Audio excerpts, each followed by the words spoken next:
This is a Samsung T959 Vibrant 4G AMOLED replacement. This phone is, in my opinion, worth repairing now because the price has dropped significantly on the AMOLED.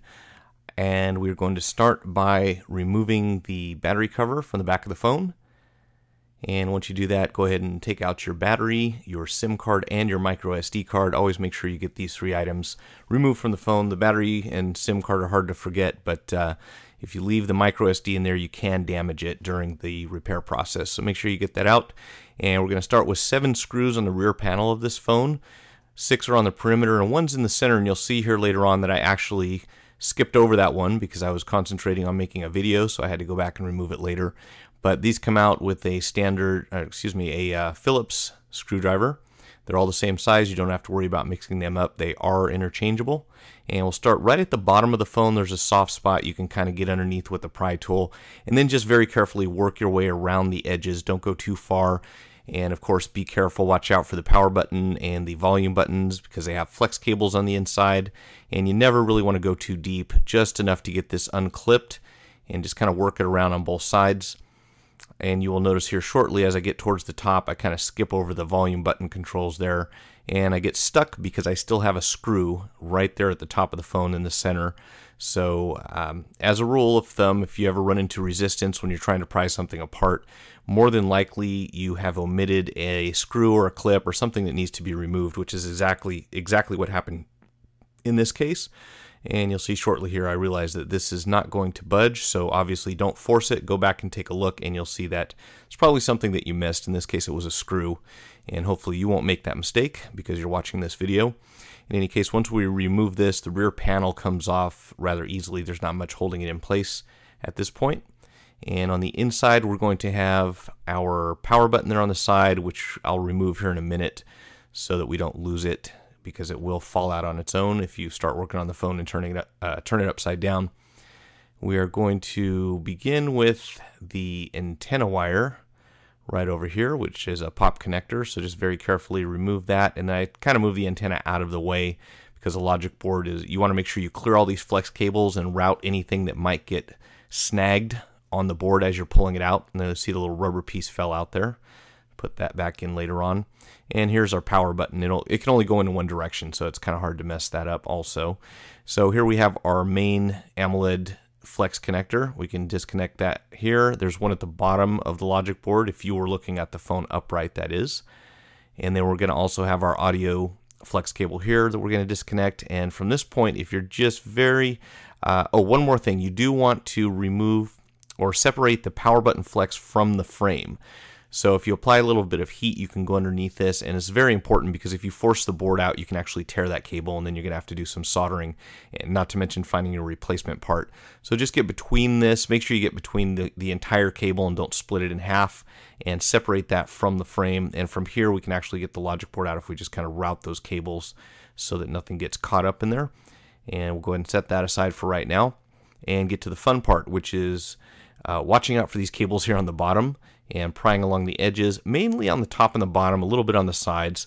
But you're going to use a very liberal amount of heat here. This is a damaged screen, and there is some adhesive underneath the AMOLED display itself. So we want to get this nice and warm, and because this is damaged, we're not really worried about doing any additional damage, but we do want to try to get it off in one piece. It'll be a lot less messy, and who knows what materials you're introducing to the environment if you shatter this thing. So up here at the top, you can kind of get your pry tool started, just very gently go under the glass itself. And what I normally do is once I've got underneath there, I'm just going to leave that kind of as a placeholder so it doesn't seat back down and get stuck again, because then you have to do your work twice. And you'll see me continue to apply heat throughout this process. This is very important.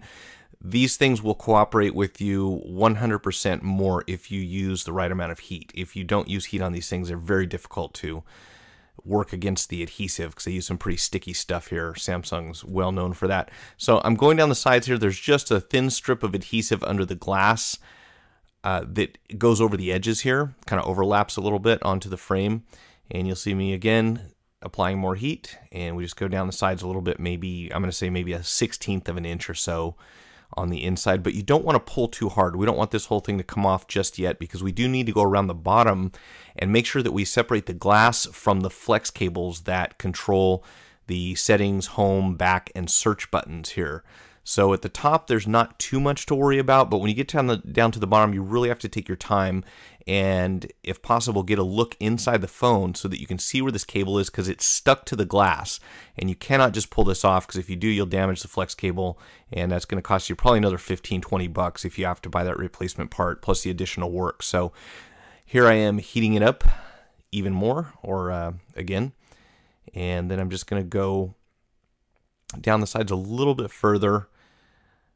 Don't want to go all the way around just yet, but you will eventually take the pry tool and just go around the very edge of the glass on the bottom, and we've got some residual adhesive kind of sticking to the top. We want to get all this clear so that when it is time to remove it, we can actually pull it out. And of course, you'll have to route your AMOLED flex cable through the frame there.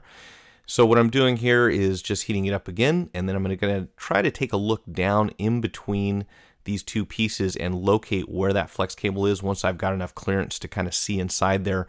And it's very difficult to show you on the camera, but what I'm going to do is make sure I get between the glass and the flex cable without cutting the flex, that is, but just enough to get the two separated so that we can get a tool in here. So we'll put a little bit more heat, and then we need to go around the edges there on the bottom and get the adhesive that goes between the glass and the frame separated. And before we go in there with the blade,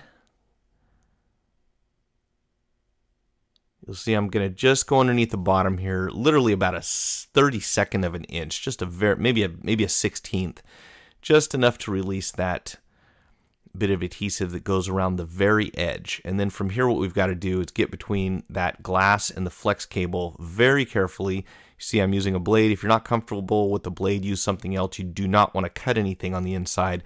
But if you can see what you're doing, it's really not that difficult. It's just a matter of getting the right angle. And once you get started, you can get a very thin pry tool and go between the glass and the flex cable, and then continue to add heat as you're going along. And this entire piece should come off clean.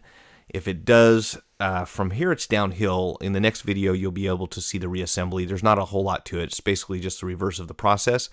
But I've had a lot of people asking for reassembly videos, so I'll go ahead and put one of those together in the near future, possibly tomorrow.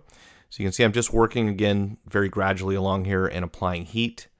I want to make sure we pull that apart and try not to touch the adhesive on the inside too much down here where the buttons are, because it actually conducts signal, apparently, I've been told, through the glass. So when you touch the outside of the glass, it goes through this conductive adhesive, and you should be able to use this adhesive at least once more. Don't put your thumb on it like I did there. I don't know why I did that. But here we go. And it's off clean and ready for the new AMOLED screen to be installed. You can see everything's intact on the bottom.